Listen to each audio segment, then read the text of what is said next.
I've got Team Rapala's Mick Horn on the line. Mick, congratulations on your win on the weekend in round 3 of the Queensland Team Series. Yeah, no, it was awesome to get a win, and great to be part of the event that you guys put on. Fishing with your partner Mel, so you guys fish a lot together, and I know we've seen some pretty funny stuff on your social media and that kind of thing. So, but you guys just obviously it clicked on Saturday, and everything sort of fell into place for you. Yeah, it did, mate. It's one of those things, you know. It's like fishing with your mate. Like Mel's been sort of like a bit of a great asset to me in the way of fishing, you know. Having someone that you can go fishing with all the time, no hassle, and just share some good moments in life. It's a good thing, mate. Absolutely. Now, you guys are fantastic supporters of the Gold Coast Sports Fishing Club, and I know that I'll go back historically a little bit. You cut your teeth, I would say, on bream fishing, so you're involved in ABT. I think you won at least one round or more in the ABT. Is that correct? Yeah, it was one of those things, you know. Bream was something that I started in the early days of ABT, and learn a lot. You know, bream fishing, you learn a lot of different techniques, and I was lucky enough to take out one of the Tweed rounds, and a couple of years later take out the Soup Series at the Clarence round.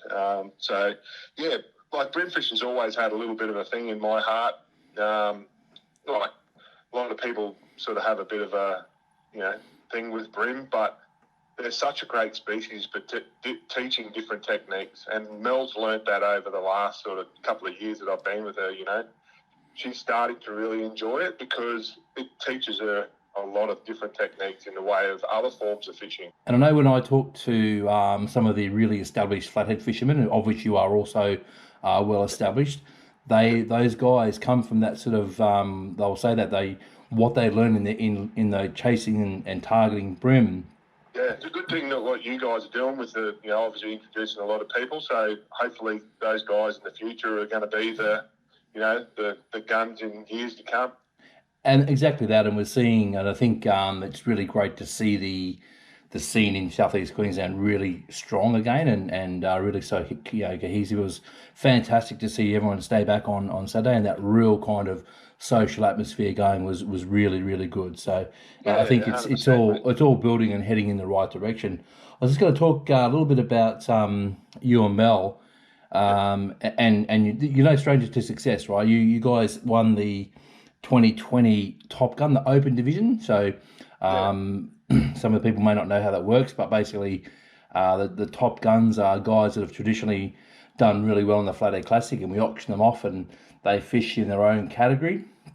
And then we have the Open Division and everyone goes out and fishes against each other. And you guys actually won that event. Like, of all the scores, you guys put together the biggest bag for the day. So it's a testament to obviously how you fish together and that teamwork, which is really important.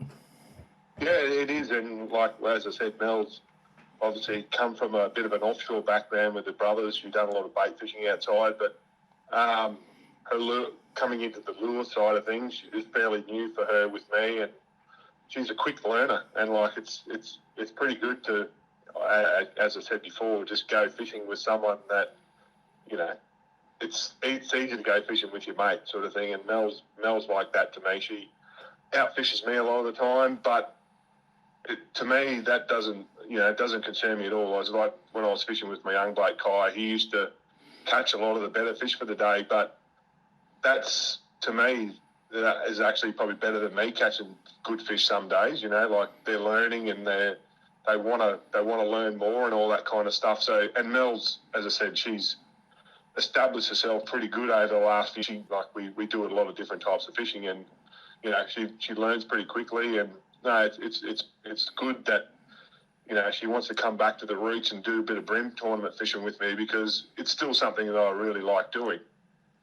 And I know we appreciate it because, guys like yourself who have a real profile in the industry and have been around, and you've got a large social media following through all your various fishing, and in particular the stuff you did with Chasing Mangrove Jack is very popular and that kind of thing. So it is good to sort of have you and Mel on board for the series and for us as a club. Having anglers like yourself involved helps us, raise the profile of the events and that kind of thing. Oh, and it's a for us, it's we've enjoyed everything that I've been involved with the club for a long time. Me and my dad used to fish the Floody Classic together, and it's just good to obviously continue following, what you guys, put out there for the local community. And it's great that the club's thriving, and hopefully the Floody Classic this year is going to be bigger and better than ever. So I'm looking forward to that as well. All on target to be back at the precinct and back to the good old days of that whole in person, which is looking great. And I know Bruce is doing a mountain of work at the moment, along with the rest of the committee and that kind of thing. But it's actually shaping up to be an absolute belter this year.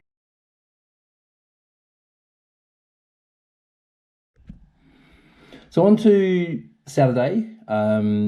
Your winning score was 1,805 millimeters, or 180.5 centimeters, which is an absolute cracking bag. Now we also obviously run the prop option, and your bag weight went 3.68 kilograms. Now, historically on the Gold Coast, you can win. 15, 20 years ago, you would win a comp with 2.5 kilos, 2.5 to 2.7 kilos. So, to get over that 3 kilos, and these bags are consistently coming now, which is fantastic for science for the fishery, right? So, for sure. Yeah. So tell us about how your day unfolded and how you sort of put that bag together. Yeah, it's, as I think I said on the day, it's just one of those things when any sort of tournament fishing, there's guys out there that are consistent like Jamie and Tony, the Sporties guys. Having one of those days where everything sort of goes right. It started like that for us. We don't usually do a lot of bream fishing. As I said, we do a lot of other types of fishing. We did a little bit of pre-fishing because Mel's enjoying the bream stuff at the moment. So we had a bit of a plan where we were going to stick to the front half of the Narang. So we went to the school, tried the reef for about 20 minutes and didn't get a bite. So I said, while this tide's running out, we'll hit the pontoons that are close by. So we pretty much did a drift back to the Sundale Bridge, and within the first 40 minutes, we every fish we caught for quality fish, we had like a bag of 30s in the first 40 minutes, and it's like, tournaments don't always start like that. So, just fired the confidence on from there. The tide slowed down a little bit, so then we just pretty much waited for the tide to move in. It wasn't a very big tide, so that's why we stayed in the main river. We just slowly made our way up the river, and as the day progressed, the fish, we got some of those better quality fish. So it was as I said, it's one of those days that you sort of dream of in a tournament anyway. And if not only that, it was probably one of the best days bream fishing I've had personally for many years. Mm. And did you spoke about obviously those fish coming early. Was there a bit of a lull, and then once that tide movement kicked in, and I guess the other question is, what were the lures doing the damage? Yeah, so first of all, we tried some of that deep stuff. So obviously, we fish a lot of, like, when it comes to bream fishing, I'll fish a lot of like the gold plastic, so crabbies and stuff like that. On the pontoons, we're throwing like hidden weight TTs with the crabby, pretty much just pegging them at the pontoons. Got all our fish on them early, and then I decided, because we had such a sort of half decent bag, I thought I'm going to try for sort of upgrade fish. So I started throwing the crank crab, and that's when those bigger fish started, or our better fish started coming. So yeah, it was something that I don't do a lot. I had a good mate, Matt Finney, come up and fish with me a couple of weeks ago. He was going to come on the weekend, but didn't. But he showed me that crank and crab technique, because I'm not really clued in on it that much. But obviously, I picked it up fairly quickly because, it was a definite kicker fish for us this weekend was on those crank and crabs. And I think if you spoke to the majority of anglers that fish any of the bream tournaments and ABT, it's just a bait you've got to have in your tackle box, right? I mean, I don't know.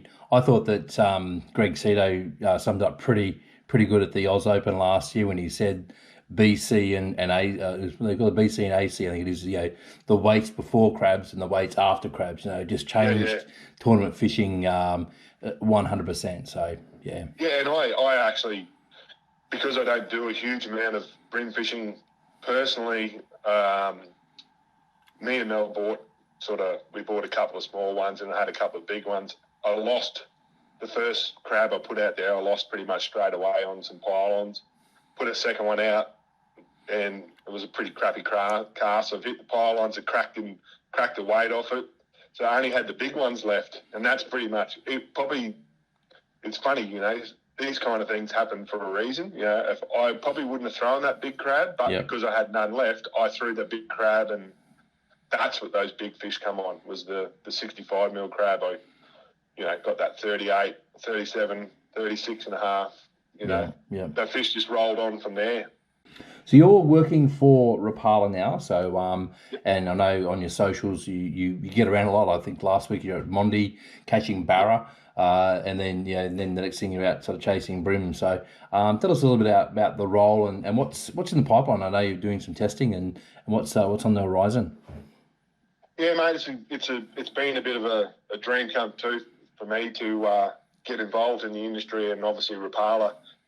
It's great to be involved in one of the best brands in the world. So my role is I do basically a bit of brand managing, content creating, but we do a bit of R&D in the background, filming, all that kind of stuff. And like last week, we did a bit of filming on a new product that we've got coming out, going to be released in AFTA. And as you said before, I love my mangrove jack fishing, and to get a new lure in your hand, go out, go fishing, and within 40 minutes of filming, get 250 centimetre jack on a lure is, it's something that is exciting for me. It's some great products are going to come forward from Rapala in the next sort of space in the next year or two. So having that kind of involvement in the industry it's a great thing. And big thanks to Tim for obviously offering me the job and,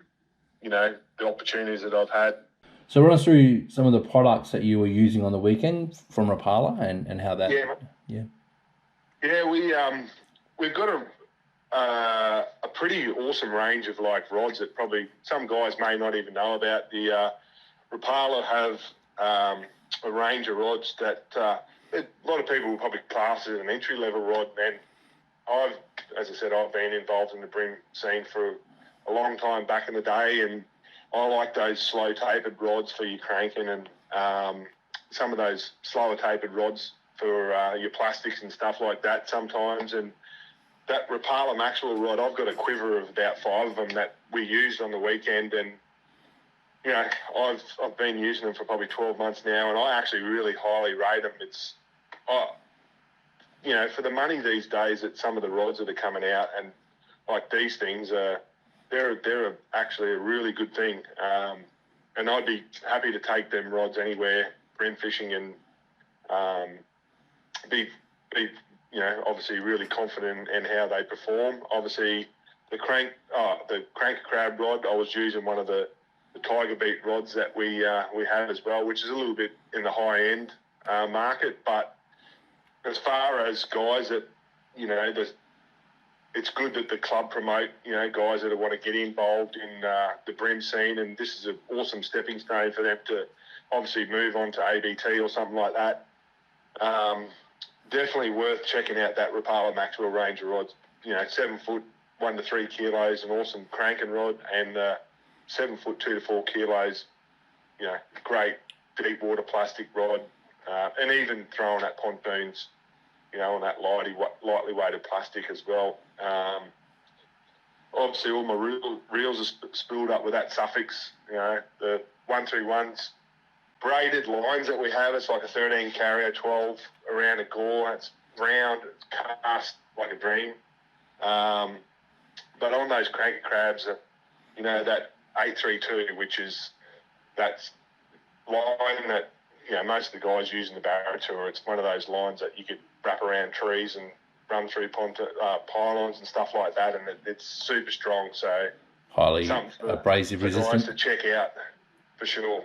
Yeah, nice. And so you can jump on the Rapala website and find out the local dealer and go and have a look check out the products. Currently, we've actually got a website in the process now, but definitely check out the socials like Instagram, Facebook, and obviously all the good tackle stores have them. Sporties would definitely have some of the products that I'm talking about. So Tony is a great supporter of us and also the club. So definitely go and check out Sporties for obviously a lot of the gear that we use on the weekend. And obviously he's one of the guys here on the coast that anything you want to talk about bream or bream tackle, he's definitely the man to go and see. Absolutely. He's been involved in the scene for a very long time. So Mick, I thank you for your time. It's been great to catch up and get not an insight into your day and how that unfolded, but a little bit, a bit more around what's going on for you and a little bit of, your history and that kind of stuff. So it's been fantastic. Really appreciate your support of the club and the series. You got some awesome points, obviously, for that. So pretty sure you jumped up at quite a few places in the team of this series. So we hope to see you keep the hammer down for that one. So we'll see how it unfolds. Yeah, and like me and Mel, we're pretty much committed to keep coming and supporting the club.